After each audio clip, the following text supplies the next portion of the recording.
जिंदगी एक कांटों का सफर है, जिंदगी एक कांटों का सफर है, हौसला उसकी पहचान है। रास्ते पर तो सभी चलते हैं, जो रास्ता बनाए वही इंसान है। सुस्वागतम सुस्वागतम सुस्वागतम। तर विद्यार्थी मित्र मैत्रिणींनो, आज 3 जानेवारी 2022 क्रांतीज्योती सावित्रीबाई फुले यांचा जन्मदिवस हा बालदिन म्हणून मोठ्या उत्साहाने साजरा केला जातो। अनेक संकटे झेलून अनेक अपमान पोहोचून देखील स्त्री शिक्षणासाठी ठामपणे उभा राहणाऱ्या क्रांतीज्योती सावित्रीबाई फुले यांना तीव्र वंदन करते व आज या ठिकाणी बालदिन म्हणून बालदिन साजरा करण्यासाठी व क्रांतीज्योती सावित्रीबाई फुलेचा विचार जागृत करण्यासाठी आपल्या संस्थेचे अध्यक्ष तथा प्राथमिक शाळेचे मुख्याध्यापक श्री बाळासाहेब पवार सर यांना आजच्या कार्यक्रमाचे अध्यक्षीय स्थान ग्रहण करावे अशी मी त्यांना विनंती करते। तसेच उपाध्यक्ष म्हणून पी.व्ही. ठाकरे सर यांना अशी विनंती करते की त्यांनी उपाध्यक्ष स्थान ग्रहण करावे। तसेच इथे उपस्थित माझे गुरुजन वर्ग त्यांना मी अशी विनंती करते की त्यांनी स्थानार्पण व्हावे। अनुमोदन, माझ्या या सूचनेला अनुमोदन देईल माझी सहकारी मैत्रीण कुमारी वैष्णवी जयस्वाल।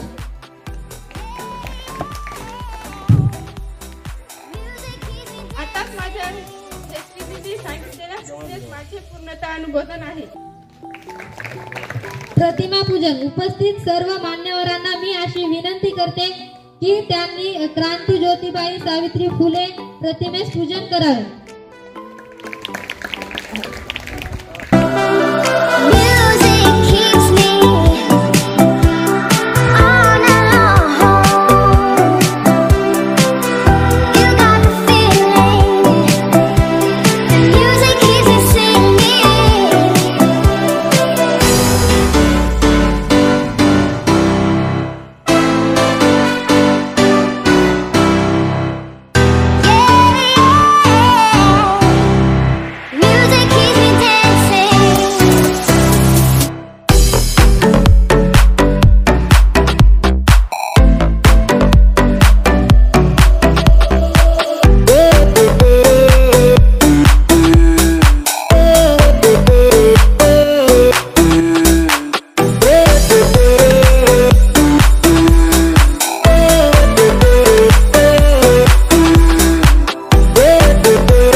समाजात ज्ञानाचा दीप प्रज्वल करून त्या जीवन उजळणीसाठी ज्यांनी समाजाचा रोष प्रतिकृत छळ आणि अपमान सोसून हाडाची कोड करून सामाजिक सुधारणा घडवून आणण्याची आपली काय झिजवली, आजही सावित्रीबाई फुले यांचे नाव महाराष्ट्राच्या इतिहासात सुवर्ण क्षणी लिहिल्या गेला। तर यानंतर आपले मनोगत व्यक्त करेल अंजली दन्नर। आदरणीय प्रधानाचार्य महोदय, यहाँ उपस्थित सभी शिक्षकगण और प्रिय छात्रों, आप सभी का आज इस कार्यक्रम में हार्दिक स्वागत है। आज 3 जनवरी सावित्रीबाई फुले जयंती के इस अवसर पर मुझे इस बात की काफी प्रसन्नता है कि मुझे आप सबके समक्ष प्रथम महिला अध्यापिका सावित्रीबाई फुले को लेकर अपने विचारों को प्रस्तुत करने का मौका मिल रहा है। सामाजिक कार्यों में न केवल हाथ बटाया बल्कि अनेक बार उनका मार्गदर्शन भी किया। भारत में नारी शिक्षा के लिए किए गए पहले प्रयास के रूप में महात्मा फुले ने अपने खेत में आम के वृक्ष के नीचे विद्यालय शुरू किया। यही स्त्री शिक्षा की सबसे पहली प्रयोगशाला भी थी, जिसमें सगुनाबाई क्षीरसागर व सावित्रीबाई फुले विद्यार्थी थी। उन्होंने खेत की मिट्टी में टहनियों की कलम बनाकर शिक्षा लेना प्रारंभ किया। सावित्रीबाई ने देश की पहली भारतीय स्त्री अध्यापिका बनने का ऐतिहासिक गौरव हासिल किया। भारत में ज्योतिबा तथा सावित्रीबाई ने शूद्र एवं स्त्री शिक्षा का आरंभ करके नए युग की नींव रखी। इसलिए ये दोनों युग पुरुष और युग स्त्री का गौरव पाने के अधिकारी हुए। दोनों ने मिलकर सत्यशोधक समाज की स्थापना की। सावित्रीबाई 19वीं शताब्दी की पहली भारतीय समाज सुधारक थी और भारत में महिलाओं के अधिकारों को विकसित करने में उनका महत्वपूर्ण योगदान रहा। सावित्रीबाई फुले और दत्तक पुत्र यशवंत ने वैश्विक स्तर 1897 में मरीजों का इलाज करने के लिए एक अस्पताल खोल रखा था। उनका अस्पताल पुणे के हड़पसर में 7वें माला में स्थित है। उनका अस्पताल खुली प्राकृतिक जगह पर स्थित है। अपने अस्पताल में सावित्रीबाई खुद हर एक मरीज का ध्यान रखती, उन्हें विविध सुविधाएं प्रदान करती। इस तरह मरीजों का इलाज करते करते वह खुद एक दिन मरीज बन गई और इसी के चलते 10 मार्च 1897 को उनकी मृत्यु हो गई। सावित्रीबाई पूरे देश की महानायिका है। हर बिरादरी और धर्म के लिए उन्होंने काम किया। उनका पूरा जीवन समाज में वंचित, सबसे खासकर महिलाओं और दलितों के अधिकारों के लिए भी संघर्ष में बीता। ऐसी महान स्त्री को मेरा प्रणाम। धन्यवाद। तर अशा या महान मातेबद्दल तुमच्या समोर आपले मनोगत मांडणार आहे वर्ग 10वीतील राजश्री संतोष मस्के।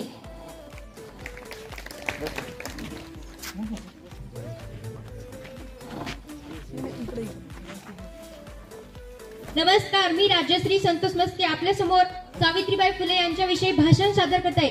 सूर्याप्रमाणे तेज दिसणारे व्यासपीठ, सूर्याप्रमाणे तेज दिसणारे व्यासपीठ, चंद्राप्रमाणे शीतल छाया देणारे परीक्षक आणि चांदण्याप्रमाणे चमकणारे माझे विद्यार्थी मित्रांनो, सर्वांना माझा नमस्कार। आज मी आपल्या समोर क्रांतिज्योती सावित्रीबाई फुले यांच्या यशोगाथा सांगण्यासाठी उभी आहे। भारतीय प्रथम शिक्षिका, मुख्याध्यापिका, भारतीय स्त्री मुक्तीच्या आणि स्त्री शिक्षणाच्या क्रांतिज्योती सावित्रीबाई फुले यांना मी सर्वप्रथम वंदन करते, कारण यांच्यामुळे मी या ठिकाणी भाषण करण्यासाठी उभी आहे। कदाचित त्या नसत्या तर मी आणि माझ्यासारख्या कित्येक मुली आजही चूल आणि मूल धरून बसल्या असत्या। मित्रहो, अशा थोर ज्ञान ज्योती सावित्रीबाई फुले यांचा जन्म 3 जानेवारी 1839 रोजी महाराष्ट्र राज्यातील सातारा जिल्ह्यातील नयनगाव या गावी झाला। त्यांच्या वडिलांचे नाव खंडोजी निवास पाटील व आईचे नाव लक्ष्मीबाई असे होते। सन 1840 मध्ये वयाच्या अवघ्या 9व्या वर्षी सावित्रीबाई फुले यांचा विवाह थोर विचारवंत ज्योतिबा फुले यांच्याशी झाला। सावित्रीबाई निरक्षर होत्या। ज्योतिबांनी त्यांना लिहायला वाचायला शिकवले। सर्वांना स्त्री शिक्षणाचे महत्त्व पटवून देण्याचे आणि स्त्रियांना शिक्षण घेण्यासाठी प्रेरित करण्याचे ठिकाण कार्य सावित्रीबाई व ज्योतिबांनी केले। 1896 ते 97 मध्ये पुण्यात प्लॅगचा साथ पसरला होता। प्लॅगच्या रोगाची सेवा करीत असताना सावित्रीबाईंना हे प्लॅग झाला। 10 मार्च 1897 साली त्यांचे निधन झाले। म्हणून त्या म्हणल्या, घरातील एक स्त्री शिकली की कुटुंब शिकते। हा विचार भारतीय समाजात रुजवणाऱ्या सावित्रीबाई महान क्रांतिज्योती अशा होत्या। या ज्ञानज्योतीला शतशः माझा प्रणाम। धन्यवाद। यानंतर प्रज्ञा पुंगे आपले मनोगत व्यक्त करतील।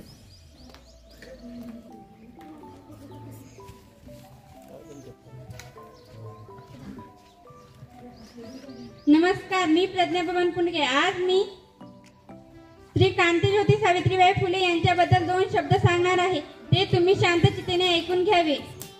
आपला देश जेव्हा इंग्रजांच्या गुलामगिरीत होता तेव्हा स्त्रियांना, मुलींना शिक्षणाची कसलीही सोय उपलब्ध नव्हती। शाळेत मुलींना कुणीही पाठवत नव्हते। अशा या काळात या महान आईने एका गरीब घरी 3 जानेवारी 1831 ला जन्म घेतला।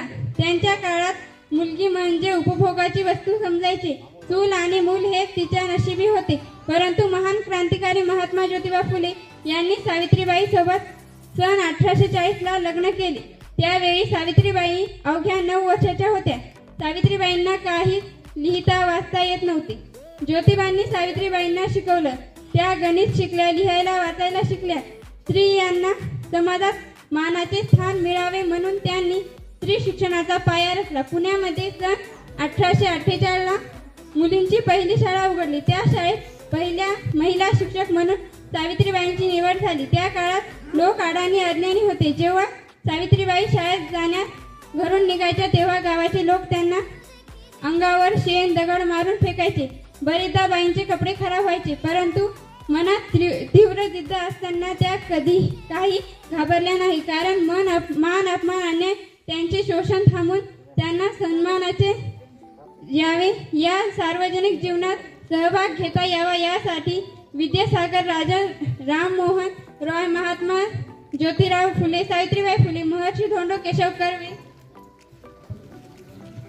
पंडिता रमाबाई रानडे यांच्या पुढाकाराने सतीच्या प्रथेला विरोध, विधवा विवाह, पुनर्विवाह, स्त्री शिक्षण, बालविवाह, विरोधित स्त्रियांना मतदानाचा अधिकार यासारख्या सुधारणा होऊ शकल्या. स्वातंत्र्यानंतर भारताच्या संविधानात स्त्रियांना सर्व बाबीत समान हक्क देण्यात आले. सावित्रीबाई 1864 ला अनाथ बाल आश्रम सुरू केले. त्यांच्या या कार्यक्रमाचे इंग्रजांनी सुद्धा स्वागत केले. एवढे महान कार्य एका स्त्रीने संपूर्ण भारतीय स्त्रियांकरिता केले. त्यांचे ऋण भारतीय स्त्री कधीही फेडू शकणार नाही. आज प्रत्येक मुलीने किंवा बाईने त्यांच्या फोटोला दररोज नमन केले तरी कमीच आहे. पुण्यामध्ये 28 नोव्हेंबर 1890 ला प्लेगच्या साथीने ज्योतिबा दगावले व 7 वर्षानंतर 10 मार्च 1817 ला भारताच्या पहिल्या शिक्षिका सावित्रीबाई फुले यांचा शेवटचा श्वास घेतला.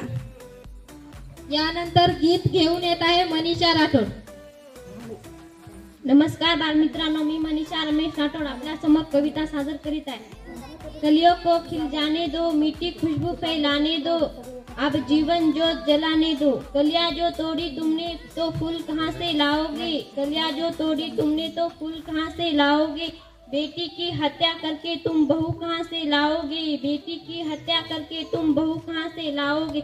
माँ धरती पर आने दो, उनको भी लहराने दो, माँ धरती पर आने दो, उनको भी लहराने दो. अब जीवन ज्योत जलाने दो, अब जीवन ज्योत जलाने दो. माँ दुर्गा की पूजा करके भक्त बड़े कहलाते हो, माँ दुर्गा की पूजा करके भक्त बड़े कहलाते हो. कहाँ गई वह भक्ति जो बेटी को मार गिराते हो, कहाँ गई वह भक्ति जो बेटी को मार गिराते हो. लक्ष्मी को जीवन पाने दो, घर आंगन धमकाने दो, लक्ष्मी को जीवन पाने दो, घर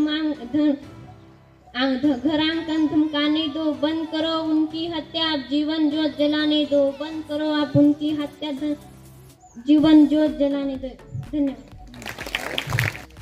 यानंतर शेवटचे गीत सादर करीत आहे राजश्री मस्के. माय सावित्री तू महान, देशाला तुझा अभिमान.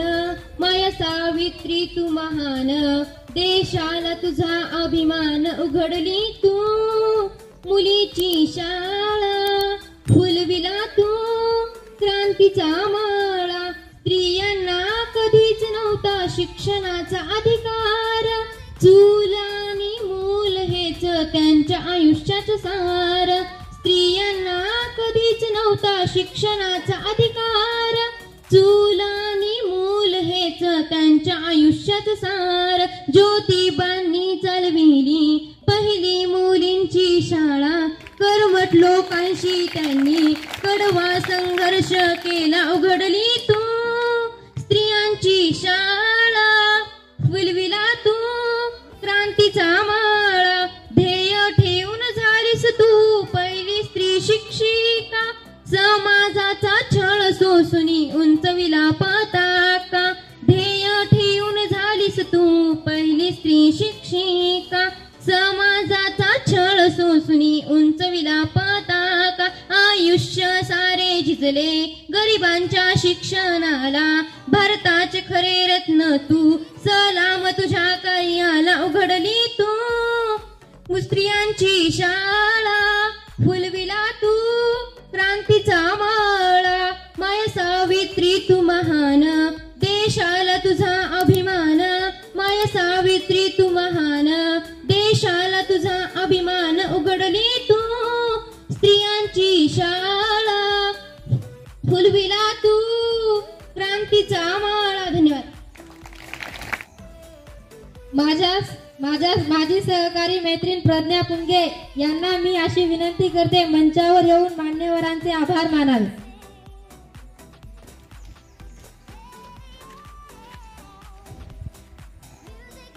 आज दिनांक 3 जानेवारी 2022 वार सोमवार या रोजी रतनसिंग नाईक माध्यमिक आश्रमशाळा गांगलवाडी येथे क्रांतीज्योती सावित्रीबाई फुले यांची जयंती बालिका दिन म्हणून साजरी करण्यात आली. तर अशा या छोट्याखानी कार्यक्रमात अध्यक्ष म्हणून संत नामदेव व रतनसिंग माध्यमिक आश्रमशाळेचे मुख्याध्यापक श्री BS पवार साहेब हे उपस्थित राहिले, त्याबद्दल त्यांचे आभार मानते. तसेच उपाध्यक्ष म्हणून PV ठाकरे सर हे उपस्थित राहिले, त्याबद्दल त्यांचे देखील आभार मानते. तसेच माझे गुरुजन वर्ग व इतर कर्मचारी वर्ग त्यांचे देखील मी आभार मानते. व इथे उपस्थित माझे सर्व मित्रमैत्रिणींनी शांतचित्तेने हा कार्यक्रम पार पाडण्यास मदत केली त्याबद्दल तुमचे देखील धन्यवाद मानते. अध्यक्षाच्या वतीने हा कार्यक्रम संपला असे मी जाहीर करते. धन्यवाद.